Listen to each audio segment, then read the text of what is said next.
My name is Edward Whitfield. People call me Eddie. I am 64 years old, and I am sitting at the corner table of a pub that will not exist in 31 days. The Rose and Crown, 47 Bruton Street, Mayfair, London. My father bought it in 1958 with money he saved from 12 years in the Royal Marines and a small inheritance from his uncle in Sheffield. He died peacefully in his sleep in March of 2024, 89 years old, in the bedroom directly above where I am sitting right now. I held his hand for the last 40 minutes. He did not speak in those 40 minutes. But 3 days before he died, he sat up in that bed, looked at me, and said, "Edward, when the last of the three is gone, you can tell them. Promise me you will tell them properly." I promised him. The building was sold to a developer 8 weeks ago. They are putting luxury flats here, 2-bedroom units starting at £1.4 million. The wrecking ball arrives on the 14th of June. I have walked through this room 10,000 times in my life. I have served 31,000 pints behind that bar. I have mopped this floor. I have changed every light bulb in every fixture, and in 31 days, none of it will exist. Above the bar, behind me, there is a hand-carved oak sign. The letters are painted in black, in a typeface my father chose because it reminded him of the lettering on his old Marines mess tin. The sign reads, "The Dragon drank here, October 19th, 1971. Behind the sign, mounted on the back wall, there is a regulation dartboard inside a glass case. In the exact center of the bullseye, there is a single dart, slightly tarnished brass, a small chip on the flight. That dart has not moved in 55 years. I was 9 years old the night it landed there. I was the only person in this pub who saw Bruce Lee's eyes change before that dart left his hand. My father told me when I was 14 years old, sitting on the staircase landing on a Sunday afternoon, that I was never to speak about what happened in this room until the last of those 3 rugby players had passed. I asked him why. He said, because some men deserve to die before their best moment is told to the world. The 3 of them had earned their second act. I was not to ruin it. The last one died on the 11th of February this year. His name was Reggie Davies. I read it in the obituaries section of the Bristol Post. So now I am free. Now I can tell you what I saw through a 9-inch gap in the kitchen pass-through on Tuesday the 19th of October, 1971. October 1971 was a strange month in London. The IRA had bombed the post office tower the year before, and the building site was still wrapped in scaffolding and silence. Edward Heath was Prime Minister. The pound had not yet been decimalised in the way people felt it in their pockets. The coins were new, but the prices still felt old. There was tobacco smoke in every public room, and a particular kind of cold rain that made coats heavy and made men want a pub before a home. My father, Harold Whitfield, was a former Royal Marines sergeant. Belfast-born, Portsmouth-trained, 3 tours in the Mediterranean before he hung up his uniform in 1956. He ran the Rose and Crown with 2 rules nailed above the door of his office. The nailheads are still there if you look. Rule 1, no fighting. Rule 2, no broken glass on his floor. He did not care who you were, where you came from, what your father did, or how much you spent at his bar. If you broke either rule, you were out. Lords had been thrown out of this pub. Members of Parliament. A West End actor whose name you would recognise. My father did not blink. The Harlequins rugby players had been Tuesday night regulars since 1968. They drank from 8 until 11. They tipped well. They followed both rules. Until they did not. 6 weeks before the night I am telling you about, 3 of them flipped a smaller man's table at the booth by the window.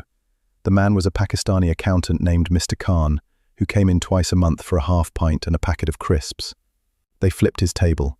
They broke his jaw. My father banned them for 14 days and personally drove Mr. Khan to St. Mary's Hospital in his own car. When the rugby players came back 2 weeks later with apologies and a bottle of scotch for my father, he told them, "I am not your priest. The next time, you do not come back at all." They had something to prove on the 19th of October. Bruce Lee was in London for 4 days. He had flown in from Rome on the 16th, promoting the European release of The Big Boss. The film had opened in Italy 2 weeks earlier, and the Italian audiences had stood up at the end of the screenings and applauded for 11 minutes. Bruce did not know what to do with the European response. In Hong Kong he was famous. In America, he was the Green Hornet's chauffeur. In Europe, suddenly, he was something he had not been before. He was staying at the Dorchester, 3 blocks from our front door. His publicist, a man named Andrew Morgan, had told him explicitly to avoid pubs because the British tabloids were already running headlines about, in their words, the small Chinese actor. The Daily Express had run a column 3 days earlier titled, "Why Britain Will Not Take to Mr. Lee." The columnist had called him, and I remember the exact phrase because my father read it aloud at the bar and then put the newspaper in the bin. A curious little man with a permanent scowl. Bruce had read the column. I learned that 50 years later from his daughter Shannon, who has letters from her father in his archive. He had read every column written about him in every English-language newspaper that week. He had cut them out. He had folded them into the back of the paperback book he carried with him everywhere. I have spent 30 years of my adult life trying to understand what Bruce Lee did in the 8 hours before he walked into my father's pub. I have read the Dorchester guest logs. I have spoken to a hotel porter named Albert Rye, who is 91 now and lives in a care home in Croydon. I have read every interview the publicist Andrew Morgan gave before he died in 2003. I have pieced it together the way you piece together a mosaic when half the tiles are missing. Bruce Lee woke at 6 in the morning on the 19th of October 1971. He did 1 hour of stretching and 40 minutes of speed bag work in his suite. He ordered breakfast at 7:30. 2 boiled eggs, dry toast, black coffee, a pot of hot water with lemon. He read 3 newspapers while he ate: The Times, The Guardian, and The Daily Express. The Daily Express was where he found the column. Albert Rye, the porter, told me Bruce read it twice.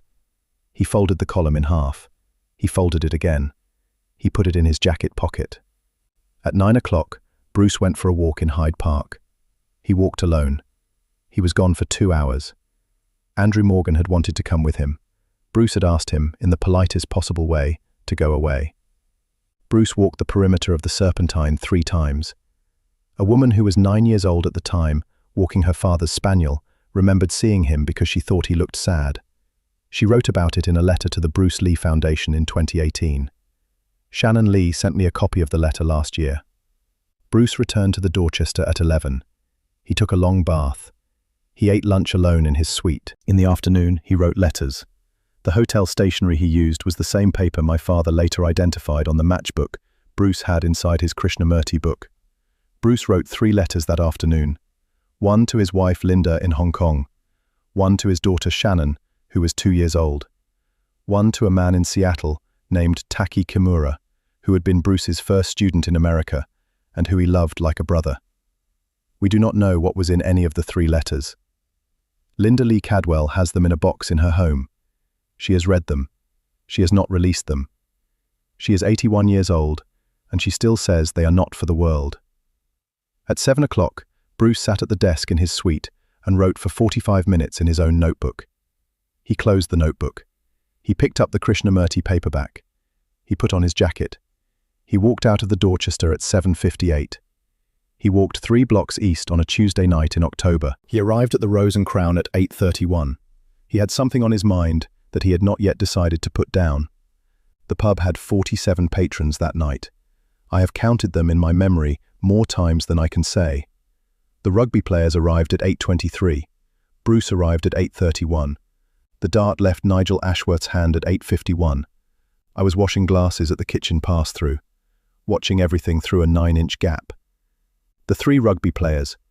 I want you to know who they were before they became something else, because the becoming is the whole story. Nigel Ashworth, 6'4", 247 pounds, lock forward. Cambridge graduate, Trinity College, 2nd-class degree in classics. Son of the 3rd Baron Ashworth of Berkshire. He had been suspended twice that season for late hits on smaller players, and there were rumours in the rugby press of a 3rd incident his club had hushed up. Nigel mocked. That was his role at the table. He set the tone. Tommy Pearson, 6'2", 230 pounds, prop. Welsh-born, raised in a coal mining village outside Merthyr Tydfil, came up through the working leagues, had played for Wales at schoolboy level. The loudest of the 3. He had a laugh like a barrel rolling downstairs. Tommy laughed. That was his role. He amplified Nigel. Reggie Davies, 6'3", 240 pounds, flanker. Bristol-born, postman's son, the quietest of the three, the most dangerous of the three. His teammates called him the closer because he finished arguments outside the grounds with his fists. He had broken 3 men's noses in his career, all outside pubs, none on rugby pitches. None of the 3 incidents had ever reached the police because of who his rugby club was. Reggie watched. That was his role. He decided. Together, £717. 3 Cambridge and Bristol-trained athletes in the prime of their physical lives. Bruce Lee, £138. A book. A half pint of bitter. The mockery began at 8:38, 7 minutes after Bruce sat down. Nigel said it loud enough for Bruce to hear. He said, "Look at the Chinese fella with the book. Bet he's reading the takeaway menu." Tommy laughed. Barrel downstairs. Bruce did not look up. By 8:42, Nigel had escalated. He was making slant-eye gestures with his free hand. He was striking martial arts poses with his beer glass, holding it above his head and shouting, "Hi-ya," in a voice meant to be heard across 47 patrons. He was using words I will not repeat in full because my mother taught me which words to keep out of my mouth. The 3 I will repeat are yellow midget, kung fu poof, go back to your laundry. Bruce turned a page of his book. He sipped his bitter. He said nothing. I want you to understand what I was seeing from 9 inches away through a kitchen pass-through. I was 9 years old. My hands were in soapy water. The water was lukewarm because we did not have proper hot water in the kitchen sink in 1971. I had a tea towel over my left shoulder. I was standing on a wooden box my father had built for me so I could reach the sink. I had been washing glasses since 6 o'clock. I was tired, and I was watching a man read a book while 3 men twice his size tried to break him with their voices. I had never seen anything like it. I had seen my father break up 100 fights in this pub. I had seen men shout at each other and shove and swing and sometimes draw blood. I had never seen a man do nothing, not run, not shout back, not stand up, not even lift his eyes, just turn a page, sip a half pint, mark his place with a folded matchbook. It was the first time in my life I understood that there is a kind of strength that does not look like strength. My father walked over to the rugby table at 8:48. I watched him from the kitchen. He had his bar towel folded over his left forearm. That was the sign he was on duty as the law of the room. Every regular in the Rose and Crown knew that towel. When the towel came out, the conversation ended. He said, "One more word, Nigel, and you are out for the rest of the year." Reggie answered for the table. Reggie said, "We are not breaking glass, Harold. We are just having fun with the little fella." My father looked at Reggie for a long moment. He did not look at Nigel or Tommy. He understood who decided at that table. He said, "I will be watching, Mr. Davies." He walked back to the bar. He poured a pint for an old man at the far end. His hand was steady, but I saw him glance at Bruce in the corner booth, and I saw Bruce, at exactly 8:50, close his book. He marked his page with the matchbook from his pocket. He set the book down on the table, perfectly squared with the edge. He looked up for the first time. His eyes found the dartboard on the back wall, a regulation board, 5'8" off the floor, 7'9" and 3/8 of an inch from the throw line, exactly per WDF specification. My father had measured it himself with a steel rule when he installed it in 1962. He had taken pride in that measurement. He had driven my mother mad about it for a week. Then, Bruce's eyes found Nigel Ashworth. I want to tell you what I saw in those eyes from 9 inches away, through a kitchen pass-through. I saw nothing. No anger, no fear, no calculation. Just a kind of stillness I have never seen in another human being in 55 years of pouring drinks for them. It was the stillness of a man who has already decided. At 8:51, Nigel Ashworth picked up a dart from the communal jar at the rugby corner. He balanced it between his fingers. He was not a dart player. The Harlequins were rugby men, not pub darts men. The dart felt awkward in his hand, and even from the kitchen, I could see he was holding it wrong. He said, loud enough for the whole pub, "Hey China, catch this one with your kung fu." He threw it. Not at Bruce, at Bruce's table. The dart travelled 14 feet, 3 inches, at approximately 22 miles per hour, slightly off-centre, downward arc, aimed at Bruce's beer glass. I want to slow down here, because I have spent 55 years slowing down what happened in the next 4 seconds. The pub was silent. My father's hand was frozen mid-pour at the tap. 47 patrons turned their heads in unison, like a single body. The dart was spinning at, I calculated it years later from a physics textbook, approximately 9 rotations per second through the hanging tobacco smoke. The hanging lamp above Bruce's table was a brass thing with green glass, and the dart passed under it, casting a small flickering shadow on the tablecloth like a moth. Bruce did not move his torso. His right hand left the table at 1 4/10 of a second after the dart was thrown. It travelled 11 inches. It intercepted the dart 3 inches above his beer glass at 1 6/10 of a second. He caught it between his index finger and his thumb. He held it there for exactly 4 seconds. The pub stayed silent. Nobody coughed. Nobody set a glass down. Tommy Pearson's mouth was open. Reggie Davies was leaning forward on his stool, both forearms on the table, his eyes locked on Bruce. Nigel Ashworth had not lowered his throwing hand. It was still hanging in the air at the angle of release. Bruce stood up, 6 paces to the throw line. He did not look at the rugby table. He did not look at Nigel. He held the dart at chest height. 1 breath in, 1 breath out. I could see his shoulders rise and fall. He released it. The dart travelled 7'9" and 3/8 of an inch, and embedded in the exact centre of the bullseye. Triple bullseye. Dead centre. 25 millimetres from any edge. The sound it made was, and I have thought about this for half a century, like a single drop of water hitting a stone. Bruce returned to his table. He sat down. He reopened his book. He took a sip of his bitter. He did not look at the rugby players. The pub was so quiet I could hear the gas hiss in the wall lamp. After 11 seconds of silence, Reggie Davies, the closer, the man who finished arguments, stood up from the rugby table. He walked the 6 paces to Bruce's booth. He stood beside Bruce's chair. He waited until Bruce looked up. Reggie said, quiet enough that only Bruce, my father, and I heard it. "Sir, may I buy you another half?" Bruce smiled for the first time that evening. Bruce said, "Only if your friends will join us." The 3 rugby players sat at Bruce's table for 2 hours and 14 minutes. Bruce ordered each of them a half pint of bitter. He declined a second one for himself. He spoke quietly. My father walked over once, refilled the table's water jug without being asked, and walked back to the bar without saying a word. He did not even glance at me in the kitchen, which was his way of telling me to keep watching. At 9:30, my father pulled me out of the kitchen pass-through. He told me to go upstairs to bed. He said, "Edward, you have seen enough tonight." I said, "Yes, sir." I walked up the stairs. The 3rd stair from the bottom creaked then, and it still creaks now. My father said he never fixed it because he wanted to know who was coming. I did not go to bed. I crept back down to the 2nd floor landing and lay flat on my belly, with my eye pressed to the gap between the banister rails. I could see the corner booth from above at a downward angle.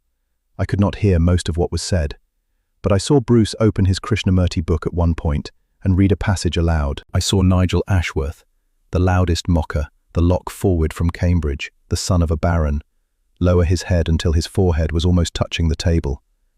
I saw Tommy Pearson, the Welshman, cry without making a sound. His shoulders shook. He wiped his face with the cuff of his rugby shirt. I saw Reggie Davies pick up a beer mat from the table. Bruce reached into his jacket pocket and handed Reggie a pen. Reggie wrote something on the back of the beer mat. He folded it once. He put it in his wallet. Bruce paid his own tab at 11:05. He left a generous tip, £3, which in 1971 was a lot of money.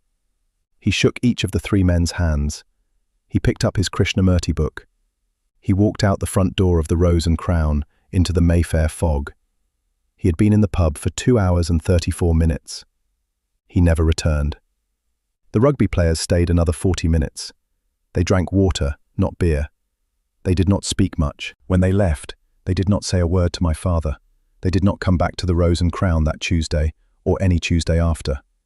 I came down the stairs at midnight, after my father had locked up. He was sitting at the bar with a glass of his own whiskey, the only time I ever saw him drink in his own pub. He looked at me. He said, "Edward, what did you see tonight?" I said, "I saw a small man become large." He nodded once. He said, "That is exactly right. Now go to bed." On the morning of the 20th of October 1971, my father walked to the woodworker's shop on South Audley Street and commissioned a hand-carved oak sign. He paid £14 for it, which was nearly 2 weeks of his publican's profit. It read, "The Dragon Drank Here, October 19th, 1971. He hung it above the bar that afternoon. He hung it directly over the dartboard. The dart Bruce had thrown was still in the bullseye. My father had not let anyone touch it. 3 weeks later, my father built a small glass case around the dartboard with his own hands. He used pine and brass and a sheet of glass cut by a glazier on Oxford Street. The dart never moved again. Patrons would walk in for the first time, see the sign, see the case, and ask what the story was. My father always said the same thing: ask Eddie when he is 64. I think he knew exactly when the last of the three would die. I do not know how, but I think he knew. I want to tell you what happened to the 3 rugby players, because the story is not the dart. The story is the men. Nigel Ashworth retired from professional rugby in May of 1972, 8 months after that Tuesday night. He cited personal reasons. He never gave an interview about why. He moved to a small village in Surrey called Shear. He became a primary school teacher. He taught 5-year-olds to read for 42 years, until he retired in 2014. His former students, and I have spoken to several of them in the past 2 months, described him as the gentlest man any of them had ever met. A man who knelt down to listen, a man who never raised his voice, a man who carried a small folded piece of paper in his wallet and would sometimes read it before assembly. He died in 2019. At his funeral, his daughter read a passage from a book at the lectern. The book was Krishnamurti's notebook. The passage was the same one I now believe Bruce read aloud at the table. Tommy Pearson, the Welshman who cried at the table, founded a charity in Cardiff in 1974 for boys growing up without fathers. He called it the Half Pint Foundation. He never explained the name in any interview, although several local journalists asked him over the years. The foundation operated for 41 years. It served, by its final annual report in 2015, 11,247 boys. Tommy died in 2021. His obituary in the South Wales Echo did not mention rugby once. It mentioned the boys. Reggie Davies, the closer, kept the beer mat Bruce handed him for the rest of his life. He never married. He never had children. He worked as a postman in Bristol from 1973 until his retirement in 2008, walking the same 11-mile route 6 days a week for 35 years. He carried the beer mat in his wallet for 54 years and 7 months. Postal workers have specific requirements about what they can carry on their person while delivering the Royal Mail. Reggie's beer mat was technically a violation, but his supervisors knew about it, and none of them ever asked him to remove it. I have spoken to 4 men who walked Reggie's old route in the years after he retired. All 4 of them told me the same thing, that older residents on his route still asked about him. A widow on Cottam Hill told one of them that Reggie had once stopped his bicycle for 40 minutes to listen to her cry on her front step the day after her husband died. A retired teacher on White Ladies Road said Reggie had quietly slipped a £5 note under her door every Christmas Eve for 19 years, and she had only realised it was him after he retired and the notes stopped. A man on Pembroke Road said Reggie had taught his son to throw a rugby ball one Saturday afternoon in 1981, an hour after delivering a letter, and the boy had grown up to play for Bristol Bears. Reggie's nephew, who is 58 and lives in Bath, told me on the phone in March that his uncle never spoke about the night at the Rose and Crown. Not once. Not at family Christmases. Not at his own retirement party. Not on his deathbed. The only thing the nephew remembers Reggie saying about Bruce Lee was once, in 1993, after Brandon Lee died on the set of The Crow. Reggie had been watching the news at his nephew's house. He had stood up from the sofa. He had walked to the window. He had said, very quietly, into the glass, "That boy's father told me something once." He had not said what. He had walked out of the room. When the nephew found the wallet on the bedside table on the morning of the 11th of February this year, he opened it because he thought it might contain a will. It did not. It contained a driver's license, a National Trust membership card, £22 in cash, and a beer mat folded in half from 54 years and 7 months of being carried. The nephew unfolded the beer mat. He read what was written on the back. He told me on the phone that he sat down on the bedroom carpet and cried for an hour. I'm going to stand up now. I'm walking to the back wall of the Rose and Crown. I'm opening the glass case for the first time in 55 years. My father built this case with his own hands, and he never opened it once. I have keys to everything in this building. I do not have a key to this case. There is no lock on it. He did not need one. Nobody ever tried to take what was inside. Not in 55 years. Not even on the night a thief broke in through the back window in 1989 and took £800 from the till. I am removing the dart now. You can see it on the screen. Slightly tarnished brass. A small chip on the flight where it struck the wood at exactly 8:51 and 48 seconds on the 19th of October, 1971. The point is still sharp, the barrel still balanced. In 31 days, the wrecking ball arrives. The sign comes down. The dartboard goes to a private collection in Edinburgh. The glass case goes to my brother in Brighton, who has wanted it for 30 years. But this dart, this single brass dart, I have decided to donate to the Bruce Lee Foundation in Los Angeles. Shannon Lee, Bruce's daughter, accepted it in a letter dated the 14th of April, 2026. The dart will be displayed at the Bruce Lee Family Archive starting in September of this year. The placard will read, "Donated by Edward Whitfield, son of Harold Whitfield, in memory of one Tuesday evening in London." That is the last thing my father gave me. Permission to give this dart away. The sentence Bruce Lee wrote on the back of the beer mat that Reggie Davies carried in his wallet for 54 years and 7 months. It was 11 words. It said, "The size of a man is the size of his choosing." That was what Reggie kept. That was what Tommy heard. That was what Nigel lowered his head over for 2 hours and 14 minutes in this corner booth.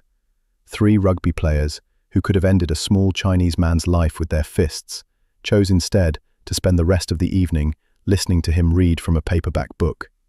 And then, they spent the rest of their lives choosing differently than the men they had been at 8:38 on a Tuesday night in October of 1971. A primary school teacher in Surrey, a children's charity in Cardiff, a postman in Bristol who walked the same 11 miles 6 days a week for 35 years, carrying 11 words in his wallet.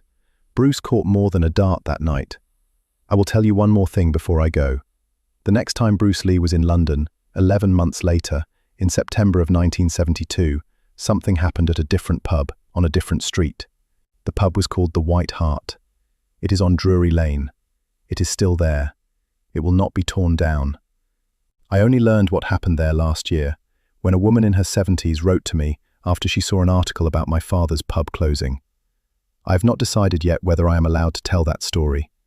But if I am, you will be the first to know.